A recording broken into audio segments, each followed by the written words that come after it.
Hindi kawawa ang walang asawa. Ang kawawa yung may asawa ka nga pero hindi mo ramdam kung asawa ka nga niya.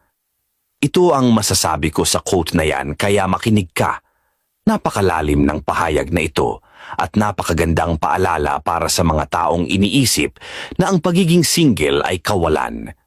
Ang pagkakaroon ng asawa ay hindi palaging sukatan ng kaligayahan.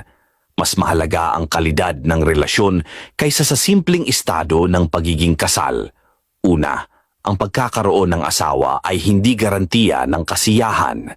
Oo, masarap magkaroon ng katuwang sa buhay, pero kung hindi mo naman nararamdaman ng pagmamahal, respeto at suporta, ano ang halaga ng relasyon na iyon? Maraming nasa relasyon pero pakiramdam nila ay nag-iisa pa rin dahil wala silang emosyonal na koneksyon sa kanilang asawa. Hindi solusyon ang pagkakaroon ng asawa kung hindi ka rin magiging masaya. Pangalawa, huwag mong gawing sukatan ng tagumpay ang pagkakaroon ng asawa. Hindi ibig sabihin na kapag wala kang asawa, kulang na ang pagkatao mo. Ang pagiging single ay nagbibigay